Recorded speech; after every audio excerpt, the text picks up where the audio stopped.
Sex is the life force energy that runs through us all. Can you use sexual energy for your spiritual evolution? Or perhaps for emotional healing? Is it even possible? Clinical sexologist Dr. Martha Tara Lee will explore all these and more on Eros Evolution on OMTimes Radio. I'm fighting to you. Hello, and welcome to Eros Evolution. This is where sexuality and spirituality meet. This is the last show that I'm doing for 2017, and also the last show that I'm doing for maybe a while, because I'm going on a break with OMTimes Radio. After doing this show for coming to 3 years now, I need a break.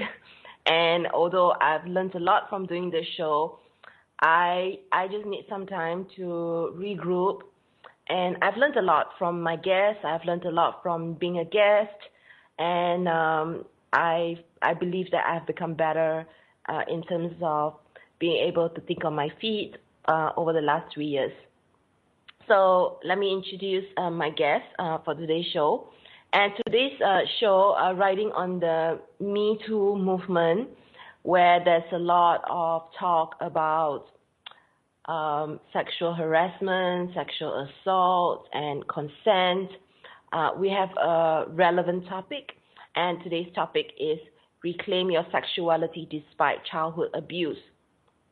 This is going to be with sexual abuse recovery coach Rachel Grant. And we'll be exploring how abuse impacts one's ability to create intimate relationships and to reclaim our sexuality. We'll be discussing some key strategies that will make it possible for one to have deeply fulfilling and connected relationships. So Rachel Grant is the owner and founder of Rachel Grant Coaching. She's a sexual abuse recovering coach, as I mentioned, and hold a MA, Master of Arts, in counseling psychology. She's the author of Beyond Surviving, the final stage in recovery from sexual abuse.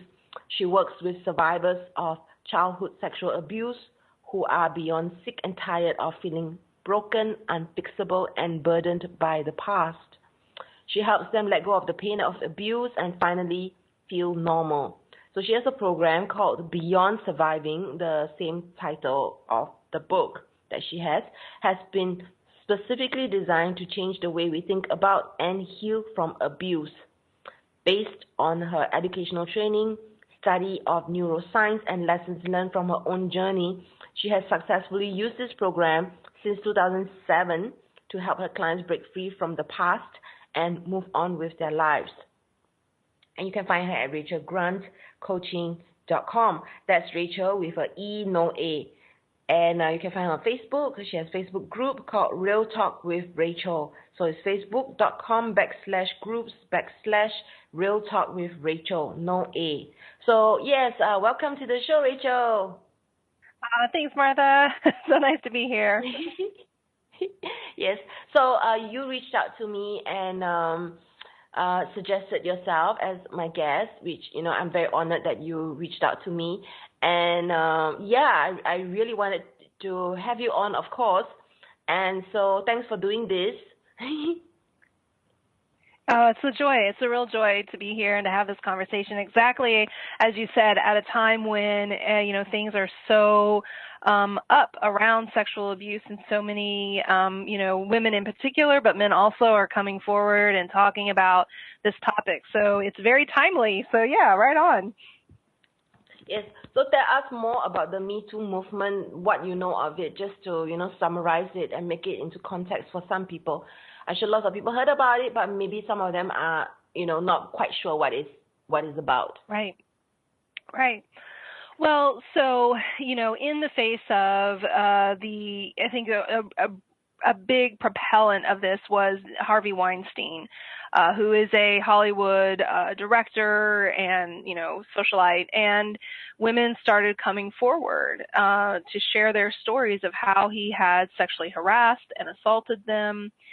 And Alyssa Milano tweeted, if every woman who had ever experienced sexual harassment or assault were to, share a hashtag #MeToo in their online profiles, it might shed some light. And this was actually building off a movement that had been started years before. I'm not recalling her name in this moment, but I think there's just something about where we are at this particular time where survivors of abuse are getting very fed up with the lack of support in our criminal systems and the justice system, and being silenced. And it was really amazing, Martha, to just see like how that really caught fire. And so many people were, coming forward and sharing their stories. It also started really important dialogues about the role that men play in society and in these experiences.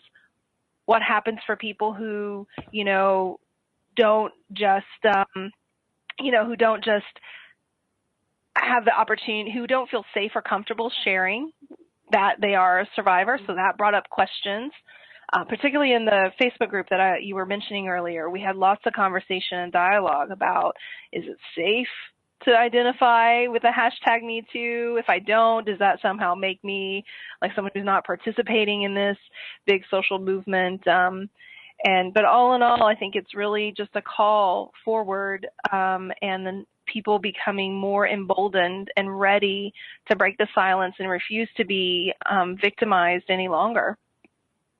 So yeah, you're right in that the #MeToo hashtag is, I believe, triggered a lot of people because, like you mentioned, the pressure to also share their stories, and the shaming of how come you didn't say this like for years. And also I read about men who say, where is my place in this #MeToo movement? And feeling a lot of surprise, shame, and also unsure of what they can do to support the women in their lives. Most definitely, yeah. So when we talk about sexual abuse, sorry, go ahead. Oh no, please, we can go on. Go ahead. So I was just going to say that for men, in my practice, something that I've noticed over the past I've been, in this world for 10 plus years as a, practitioner, a healer. Of course, I've been in this all my life, from the age of 10 when I began being sexually abused by my grandfather.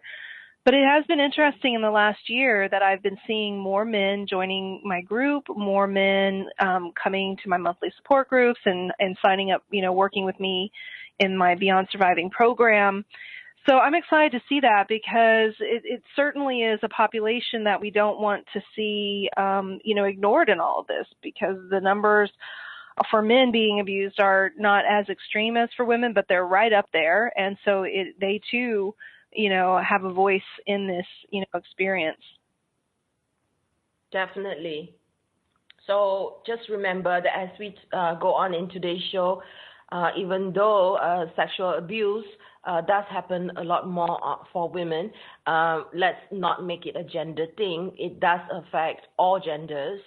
And it's really important to not shame people for their experiences. For instance, why didn't you fight back? And I believe Rachel will talk more about the responses people have when they get sexually abused.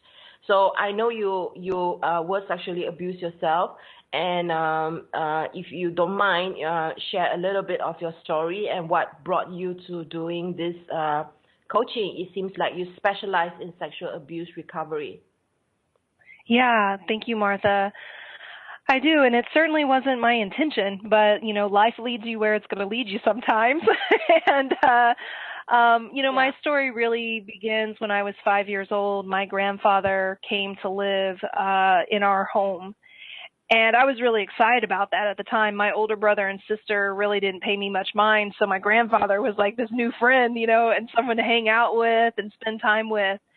And really, with some of my fondest memories of my grandfather are of sitting out on the front porch, swinging. We grew up in, small town Oklahoma, and just sitting there, kind of watching people talking, and enjoying just being outside. When I was 10 years old, it was, one of these days where we were sitting out on the porch just like any other day. Nothing seemed unusual or strange about it until my grandfather began touching me. And, in that moment, Martha, I'm 10 years old. I don't really understand what's going on. It's really confusing. I'm thinking maybe he's confused and doesn't even realize where he's touching me. And so I, wiggle and move around, but he just continued. And that was the beginning of, a long stretch of time in which he was abusing me. And it's likely that he was abusing me before that, but I don't have clear memories, which is very common for survivors. We don't often have succinct memory. And so, that really led me into this place of trying to figure out what was going on and why this was happening to me and feeling very afraid. And my parents eventually figured out what was going on and moved him out of the home, which was great. But that really didn't change the way I was feeling. Yeah, I had come to think that I was causing this, I was bad, etc. And I really refused support and help. I wanted to try to pretend that everything was okay. So after many years of that, when I hit my 20s, I really noticed that this was impacting my life. I couldn't deny it any longer. And that's when I started reaching out for help and doing therapy and reading books, etc. But I really reached a point, Martha, in my journey where I got very frustrated with that whole process because I felt like I was continually talking about everything that had happened. But when I asked for support and how to change that or how to do things differently, it seemed like nobody had any answers for me. And I was really surprised by that. I was like, what am I paying you for if you don't really know actually how to help me? And so, fast forward, and, I'll jump ahead a little bit. Yeah. So we have a break. We'll I'll pause there. Yeah, I'll pause there. Sorry to interrupt.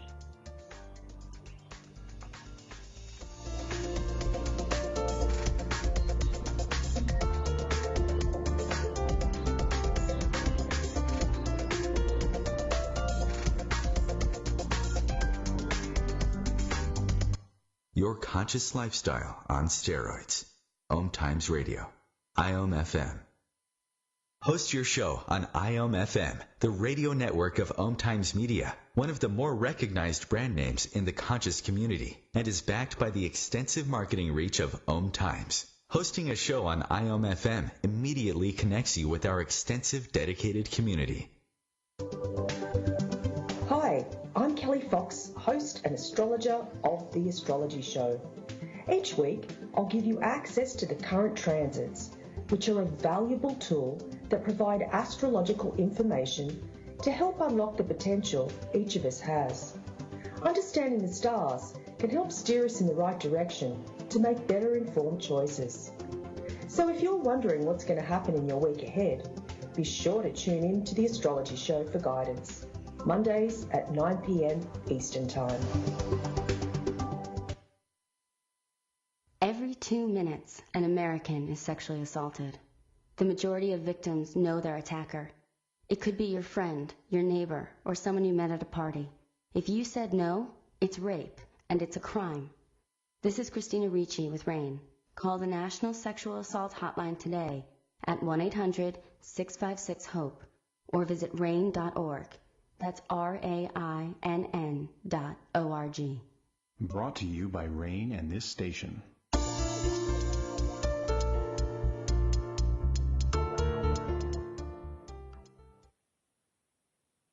Hello, and welcome back to Arrow's Evolution. This is where we explore the link between sex and spirit. And today we're talking about a topic that is really heavy, and it's going to be the last episode of Arrow's Evolution for a while. I'm taking a break from doing this show, and having done this for 3 years, I need a little break to regroup.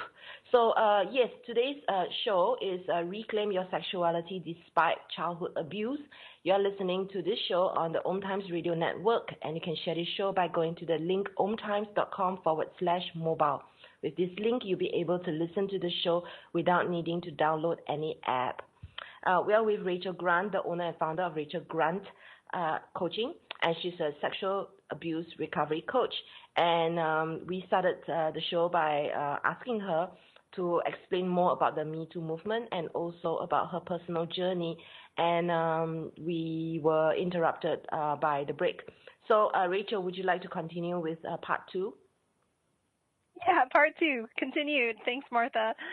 So, yeah, just to go back a little bit, when my grandfather was sexually molesting me, so he was touching me and drawing me into, his space, and I have vague memories of oral rape, but there are a lot of pieces that are just missing. And, for those of you who are listening who've gone through sexual abuse, if that's your experience as well, I want you to just know that that's really normal. Very seldom do survivors of sexual abuse have very coherent, chronological memories, and that's just because of what's happening on a neurological level when we're being traumatized. When my mother just one day saw what was happening, and so she and my dad immediately moved him out of our home. And they wanted me to go to therapy. They even tried to, they took me, once or twice. But that was a really hard, time for me. I was 10 years old. I was confused. I was scared. I really just wanted to hide away from all this. I wanted to try to push it as far away as I possibly could and just try to, be a normal little girl, right? The problem with that is no matter how much pushing away we try to do, the impact of abuse is going to be there. So through all of my teens, I struggled. I struggled with anger. I struggled with really poor boundaries, very low self-esteem. I just was constantly confused about myself and who I was and relationships and trust. I mean, you name it, I struggled with it. And when I reached my 20s, I was, starting a relationship. Well, I was really when I was 18, I started a relationship, and I started to notice that I was not equipped to do this. I really had no idea how to navigate any of this and was so easily triggered and went into panic attacks, went into, fight or flight, kind of responses. And so I started going to therapy. And as I was saying, I hit a place in my journey with therapy where I got really frustrated because it seemed to me that I was doing a lot of talking about the experiences and making connections as to why I did certain things the way that I did, like why I struggled to trust people. And that's important, Martha. Don't get me wrong. Like, that is an important part of the journey. But at a certain point, I started thinking there has to be more than this, right? There has to be more than just talking about everything that happened. And when over and over again, the resources that I was going to were saying to me, well, this is just kind of a life sentence. You're just going to have to deal with it. Just keep talking about it. I thought, no, that just can't be right. And so that's what really spurred me on. I said, I'm going to try to approach this differently. And I, started studying neuroscience. I went and did my master's in counseling psychology. I started reading what I could. And really, I just started to try to think about like I was healing from an injury, just like any other injury. So like if you get a broken leg, right, you don't just kind of sit down and go, well, shoot, my leg's broken. I guess that's just the way it's going to be, right? We don't do that. So why do I see people doing this when it comes to abuse and trauma? And so for me, I just kept asking that same question. So for any issue that I had in my life, the next question was, how do I heal my brain? Like on a neurological level, what needs to be healed? And then on a behavioral level, what do I need to be able to do differently? What skill do I need? What behavior do I need that I didn't learn because I was, in the midst of abuse? And so bit by bit, all of this just started to form, and it became, what I was using on a day-to-day basis to heal myself. And eventually, with the support and, prompting of my friends, I said, okay, let me see if this works for other people. It's worked for me. It's changed my life. And so back in 2007 is when I launched the first Beyond Surviving program and started, kind of trying out sharing these strategies with others. So, fast forward 10 years, the program has grown and the curriculum has become, more solidified, and, I've written the guidebook. And then, this is what I do full time now, is really support survivors who are sick and tired of that feeling of being broken and unfixable, and like nothing they're doing is making a difference. And so that's how I get to spend my days to now, and I love it. That's great. So thank you so much for sharing your personal story. I'm sure talking about it every time does bring up memories, and sometimes, we just don't want to talk about it anymore. Just move on with our lives. So yes, I appreciate you for sharing it, and I also appreciate what you're saying, that different things that you've tried going for therapy didn't work, and there were people who were just asking you to keep talking and resharing about your story, and it wasn't helping. So you came out with your own program. So before we go into the specifics about your program, I just want to know if there are other programs that are similar, or, like what makes your program unique? Well, I think there are a couple of things that I've really tried to keep my attention on in developing the Beyond Surviving program. The first is I really tried to think about the order in which we address the various topics that need to be addressed for survivors of abuse. One of the things I noticed, Martha, is that when I would go to therapy, I would sit down and, start talking about whatever was on my mind, right? Whatever I was struggling with, whatever felt most present or difficult for me in that moment. And the therapist just kind of met me where I was at, which again is a really great model for therapy. But what I also noticed is that sometimes I would be bringing to the table something like, I really am struggling to set boundaries. And the therapist would give me some tool or have me reflect or do something, but they weren't actually getting to the root of why I was struggling with that, which one of the roots of why we had struggled to set boundaries is shame. So one of the ways that the Beyond Surviving program I think is really unique and powerful is that I've really spent dedicated time thinking about, okay, in order to do this, we have to be able to do this. And in order to be able to do this thing, like trust people, we actually have to be able to do this thing, which is communicate, et cetera. And so that's why it's a curriculum. It's a program that takes people step by step, through this healing process. And I think the other distinction is that it's coaching and not therapy. Oh, sorry, go ahead. Yeah. So so I'm hearing the distinction between therapy and coaching. So coaching is very much focused on moving forward towards their goals and breaking down into smaller steps. And it's I believe much more dynamic than just talking about the issue. So I hear what you're saying, because I appreciate it, which is instead of being reactive and trying to fix little fires, you actually get to the real root issue, which is what you are talking about. So what it sounds like is that you're providing them with skills. Yeah, I think that's the other piece of this, is that, we might talk about things that have happened in the past, but only for the purpose of informing why things are going the way they are in the present. And then the very next question we always ask over and over again is, well, what do we do about that? How do we actually resolve this? What strategy do we need to have? What tool do we need to have? What shift in mindset do we need to have? And I think because of that, the people who have, graduated from the Beyond Surviving program, it's really about two things. One, it's about getting complete about the past, but it's also about feeling equipped to kind of deal with life going forward, because things keep happening, right? Life can be challenging. New challenges can come up.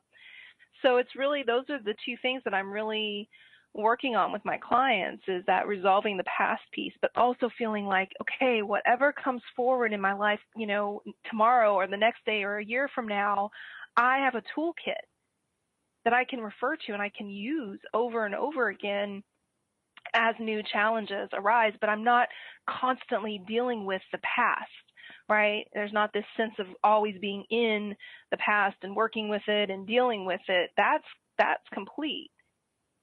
And instead, we're able to be present and deal with life as it is right now. Yeah, that's really important. So with 2 minutes to break, can you list out some of the skills or tools that you provide your clients with? Sure. Yeah. One of the very first things that I always focus on is what I call a little boot camp for the brain. So for me, the real eye-opener, the thing that really set in motion all of the change was understanding how the brain is impacted by trauma and creating strategies and interventions to help retrain the brain on a neurological level. So, and the result of that is we start to be able to have a healthier nervous system, we're less reactive, we're less easily triggered, all of those PTSD symptoms start to drop away. And so getting the brain healthy is, always where I start with my clients. And then from there, we tackle shame. And, really looking at shame as the root of our dismissing our own needs and our own desires. Skills, we work on relationship skills, building confidence, and the program I've tried to make as comprehensive as possible so that we delve in to any of those areas where people are really, looking for some support and guidance. That sounds really fabulous. So what happens with some PTSD people that I think I have worked with is that they go into a kind of hypervigilance and overdrive in terms of their thinking. So after the break, I'd like to ask you what are some of the first things they can do so that they stop going into being reactive all the time? Okay. Yeah. Sounds great. Cool.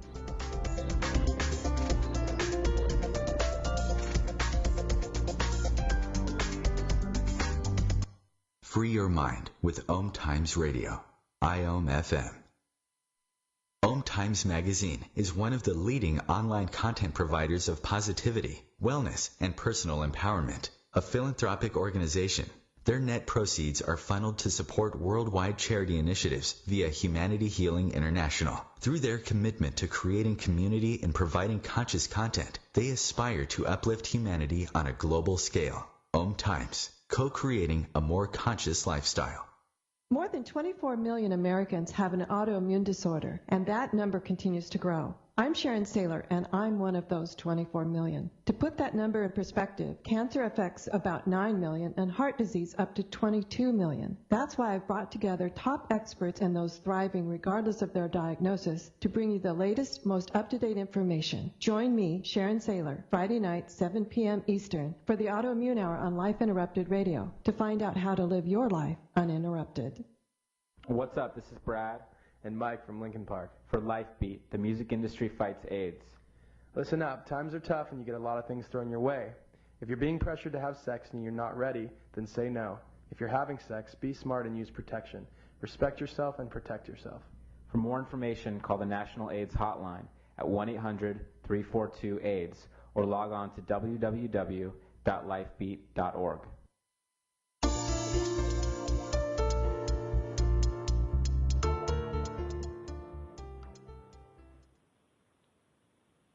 And welcome back to the second half of today's show, Reclaim Your Sexuality Despite Childhood Abuse, where with Rachel Grant, and you can find her at rachelgrantcoaching.com. That's Rachel without an A, with an E. That's RACHEL, Grant with a T, coaching.com. So Rachel was explaining to us before the break about her own proprietary program to support sexual abuse survivors so that they can go beyond surviving to being able to thrive in their lives. And so she talked about the difference in her program based on her own personal experiences and struggles with therapists and with therapy. and her approach is very much more dynamic. It involves coaching, and so this definitely does sound like an important step forward for people who want to seek help from somebody who specializes in this field.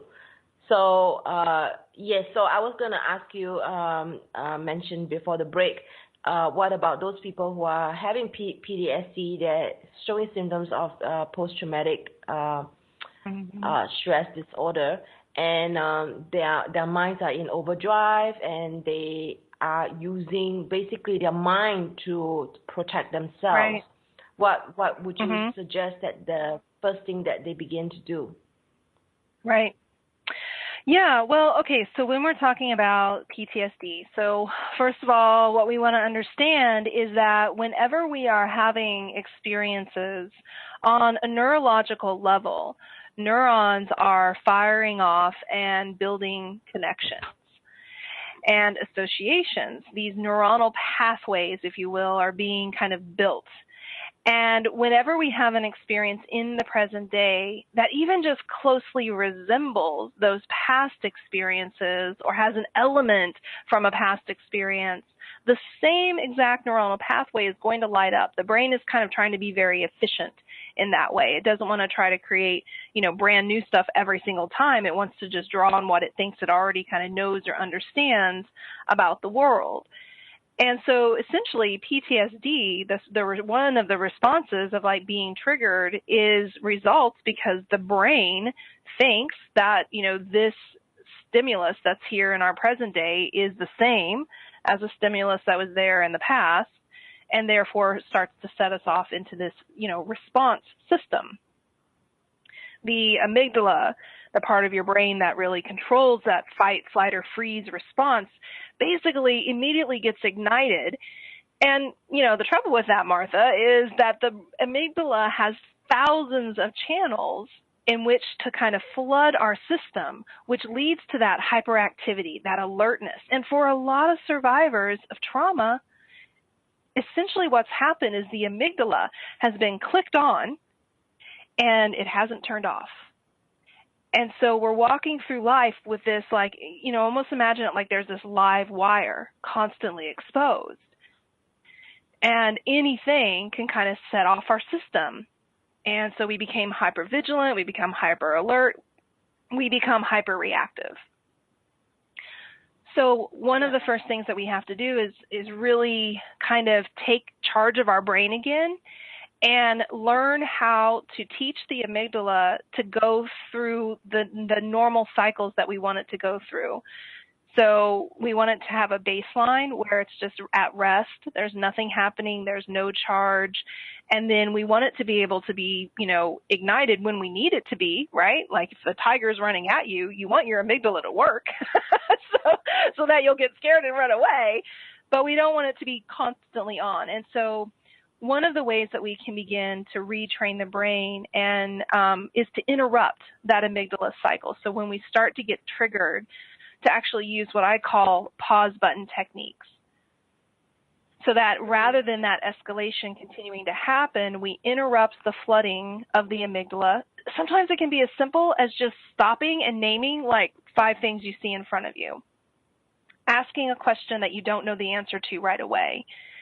And I won't go really deep into the neuroscience, all of this, just given our time, but essentially what that is doing is think about it like you're kind of putting a dam and cutting off the flooding of the amygdala so that your system can come back to kind of a resting place. And the more you do that, the more you're able to get out of those hyper-reactive, hyper-alert states. And you come to where you're in more of a peace place more of the time than not. Yes. Thank you very much. So that's very useful to know for me. And so let's continue the show proper by talking about how abuse impacts one's ability to create intimate relationships. So what is intimacy in your definition, and how do we block intimacy in our lives, especially for those who are survivors of abuse? Yeah, this is such an important topic. At the end of the day, my belief is that relationships are really at the core, of everything that we do. And if we have healthy relationships, then we're healthier people. And struggling with intimacy is, of course, a really common outcome for survivors of abuse and trauma because, it's been twisted. It's been, maligned by abuse. My favorite definition of intimacy that I, teach my clients is that it's private and personal knowledge acquired through study and experience with another person. And I love that because in many ways it simplifies intimacy. It takes it out of this thing that always has to be very deep and confronting and intense, and can be instead like, wow, I'm getting to know someone. That's intimacy. Oh, I'm sharing this experience with this person. That's intimacy. And so one of the things that I talk about with my clients is what I call intimacy breaking behaviors. And what that really means, Martha, is that as a result of trauma, we'll have a level of tolerance for intimacy. Like I can go this far, I can get this close to people, but then after that, I want to just, run away, essentially. And so as we start to name and notice these behaviors that are there, like, for example, one of them is sarcasm. That one's a big one for me that just breaks down intimacy. Another one can be actually just being super busy. Like you keep yourself so busy that you're never able to actually spend enough time with people to develop intimate relationships. So as we identify those breaking behaviors, we can then use strategies to help increase our tolerance for intimacy and have those rich, connected relationships that ultimately we're longing for, but that feel really far out of reach when we're, in the midst of that abuse or the trauma or the pain of the results of abuse. Does that answer your question? Definitely. Yes, definitely. Yeah. I think one of the things that happens is that because the sexual abuse caused them to have pain, possibly physical and definitely emotional, mental, and so it's much easier to just run away from intimacy, physical intimacy, sexual intimacy, and so maybe they may be functional in all areas of their lives, including being able to have and maintain relationships. But then when it comes to sex, this is when they have problems. Yeah. Exactly. And, one of the things that I talk about in the Beyond Surviving program is the connection between trust, vulnerability, and intimacy. And that when we have those things in place, that becomes a gateway and an opening to sexuality. Of course, there's a lot of sex that exists without those in place. But by and large, my clients are looking to build those kinds of relationships where they have those levels of trust and vulnerability. And, there are some common, things that people struggle with as a result of abuse when it comes to this area of their lives. Everything from dissociation to having flashbacks during sex to, physical pain. And for me, there are a lot of layers when it comes to healing sexuality. But what made the biggest difference for me in my journey and that I, really focus on with my clients is looking at a key distinction between sex as obligation and sex as a choice. That's, to my mind, the very first thing that we've got to tackle. Because for many, many survivors of sexual abuse, this distinction is not in place. And so the sex that was occurring when they were abused was coming from a place of obligation or force or manipulation. And without that distinguishing that that's no longer the case, and instead, we have choice now as adults, all of that stuff just starts to carry over, right? It just floods in. It just gets all kind of mishmashed together. And so making that distinction, to my mind, is the first step towards being able to reclaim our sexuality.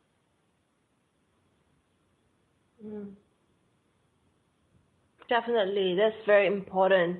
And I like what you have used to differentiate between the link between trust, intimacy, and vulnerability. I think there can be situations where there is trust of the person. However, their inability to allow themselves to be vulnerable is stopping them. And then also the intimacy part, their willingness, their comfort to actually do something. So it's one thing to feel that you want to be close or to feel close to someone. It's another thing to actually do something about it, to actually not just be holding hands, but actually move on to maybe kissing or penetrative sex. So that's really important to have the vocabulary for them to begin to explore the areas in which they can go deeper into working on themselves and healing themselves. Yeah, absolutely. I think that when we begin to notice that connection, then we can, first of all, work on trust. And this is exactly what I mean by order of operations. Because I'll have a lot of clients come to me and say, well, I'm having a hard time having sex with my partner, or I feel really shut down in that area of my life. And I'll say, okay, I get it, and we will get to it, I promise. But first, we're going to do like this, and this.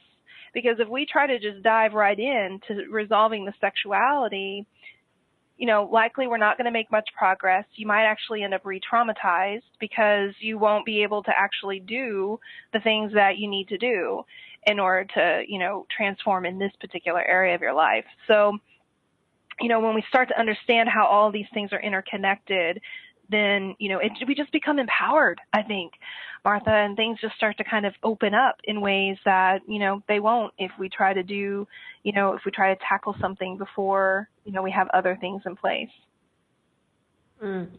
So just to summarize some of the points that you mentioned just now, we're talking about people who have been sexually abused, and it's important to reclaim your sexuality, because when you have healthy relationships with other people, then that's when you feel healthy yourself.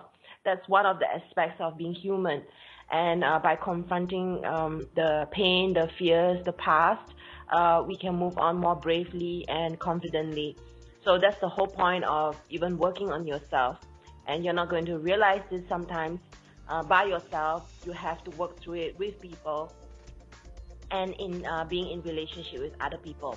So so stay tuned, and we'll come back and wrap up the show.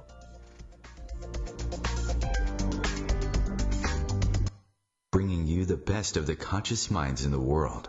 OMTimes Radio, your conscious lifestyle on steroids. The number one reason girls drop out of school in sub-Saharan Africa is lack of access to feminine hygiene products. The Pads for Schoolgirls Project, an outreach of Humanity Healing International, is changing this paradigm by setting up sewing programs at schools, teaching girls a vocational skill, while producing the reusable pads that help keep them attending classes. The girls pay it forward by making and giving pad kits to other girls in need. To learn more, visit humanityhealing.org. Humanity Healing is where your heart is. It's on us to stop sexual assault. To get in the way before it happens. To get a friend home safe. And to not blame the victim. It's on us. To look out for each other. To not look the other way. It's on us to stand up. To step in. To take responsibility. It's on us, all of us, to stop sexual assault. Learn how and take the pledge at itsonus.org.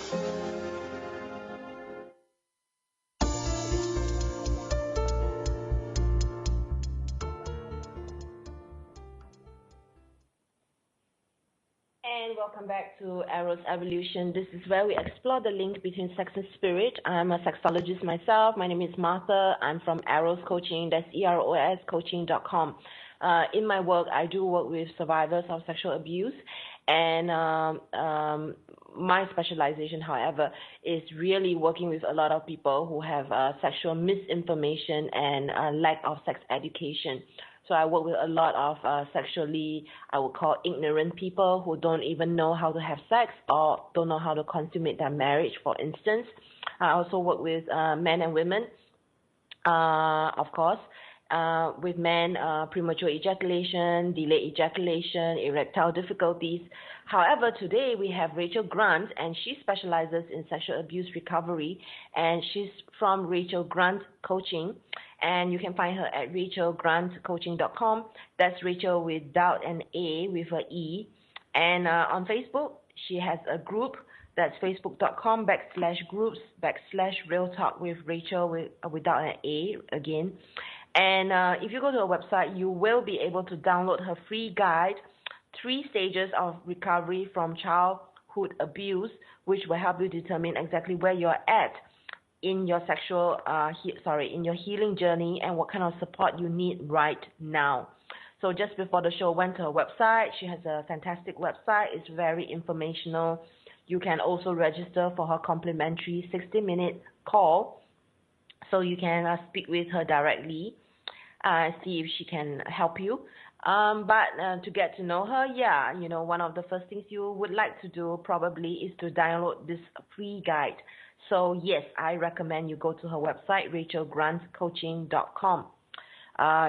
Just to give another shout out in case you didn't join us at the start of the show, she's the author of Beyond Surviving, and she also has a proprietary program, her own program called Beyond Surviving, which is designed to change the way we think about and heal from abuse. So this is all based on her not just educational training, her study of neuroscience, but also lessons that she learned from her own journey. And she's been using this program successfully since 2007, which is 10 years, helping her clients break free from the past and move on with their lives. So I've really enjoyed having this show today. However, this being Arrow's Evolution, I always ask my guests, what is the link between sex and spirit for them? So as professionals, coaches, trainers, therapists, a lot of my guests would answer in their professional capacity, but I like to ask them what they see personally is the link between sex and spirit. So Rachel, what is the link between sex and spirit for you? How would you explain that to people who don't really know the link at all? Such a powerful question. I want to go back and listen to more of your interviews to hear how other people have answered. I'm so curious. Oh my goodness. Here's the thing that I think has happened for me in this area of my life as I've, continued to heal and mature and grow and reclaim sexuality. For me, spirit really is all about our best, most wonderful self. Spirit is that part of us that just is, that doesn't have any labels, that doesn't have any goals or intentions or past even in a lot of ways. Spirit is the most present part of ourselves. And I think that when we're able to have sex with our partner or partners or however it looks for you, and you are able to just be that self, and you're not bringing in any of that history, even any of the past, any of the future, and you're just fully there, present. For me, that's the best way I can think to describe the link between spirit and sexuality. Beautiful. Thank you so much. Okay, so I know it's a bit of a abrupt switch in the show, talking about sexual abuse and the blocks to intimacy just now, and popping that question about sex and spirit. So for listeners who are spiritual, because this is OMTimes Radio Network, it's really important for people to understand the link between sex and spirit, and that's the reason why I always ask this question, and I appreciate your answer. So let's move back to this guide that you have. In the guide, you say 3 stages of recovery. So what are the stages?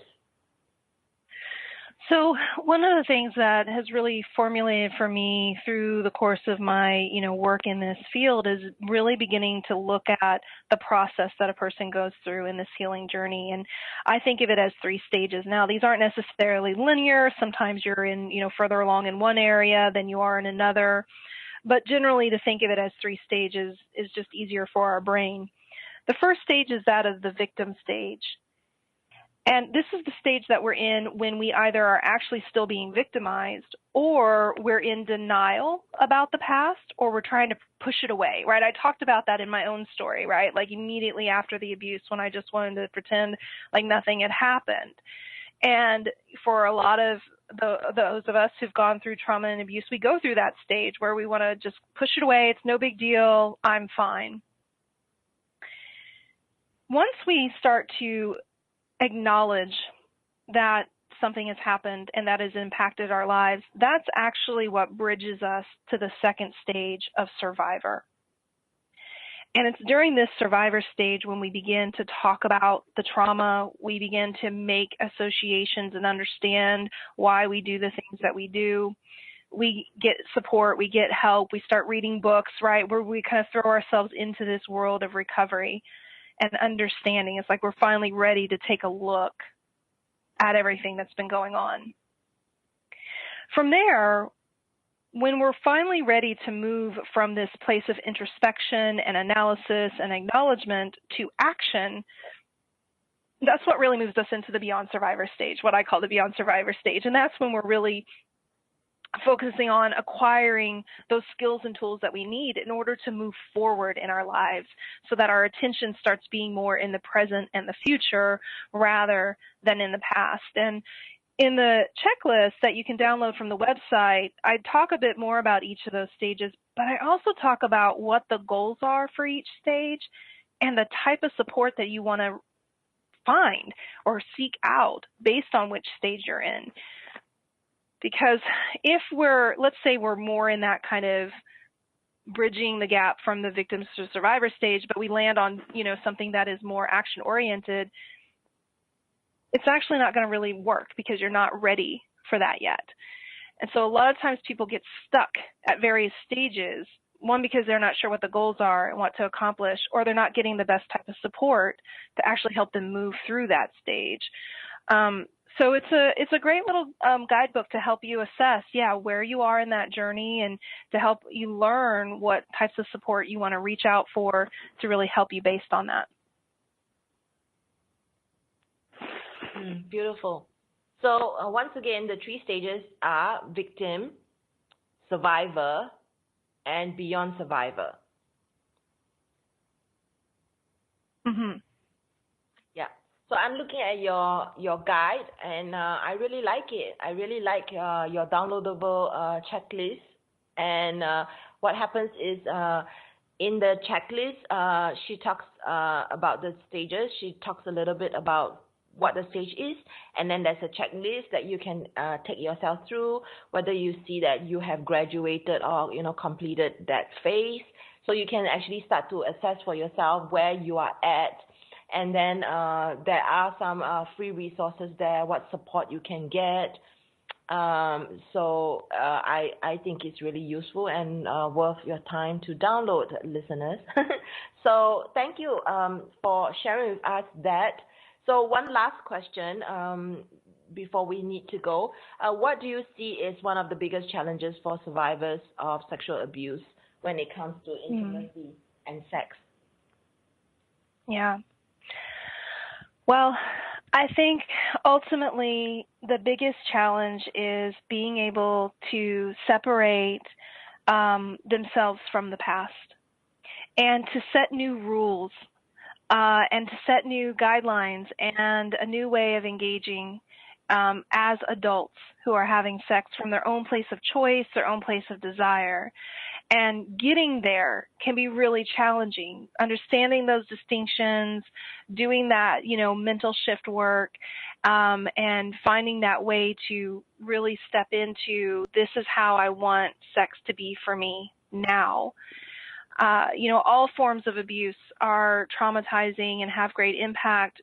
Sexual abuse is particularly nefarious because our bodies are being, harmed. And our sexuality is being used in a way that it wasn't meant to be used. And so finding ways to release any of those, that shame around, how your body responded to being touched, even though it was abuse, is a key struggle and big challenge.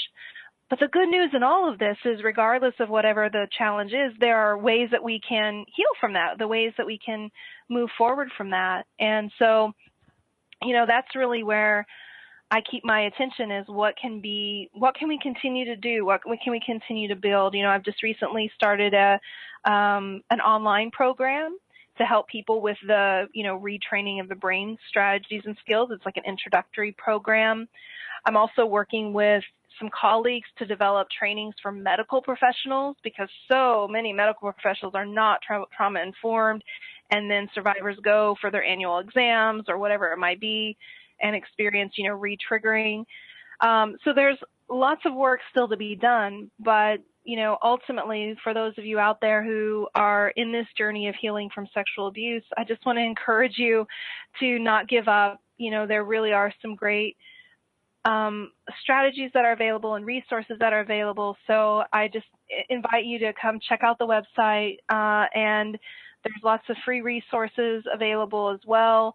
And if I can be of any help to you in your journey, please don't hesitate to reach out. Thank you so much for coming on the show. I really appreciate you very much. And we certainly gain a lot from you sharing in this show. So Rachel is based in San Francisco, California. So do you do face-to-face coaching as well? I work via Skype. So I work with clients all over the country and all over the world. Okay, got it. So be sure to check out her website. That's rachelgrantcoaching.com. And please also share this show with people, because I'm sure lots of people can benefit from listening to it and beginning to have more awareness of what they need to do to reclaim their sexuality despite childhood abuse. So this is Martha, and I wish you well, happy holidays, and happy new year to 2018. And stay tuned, keep in touch. Check out my website, that's eroscoaching.com.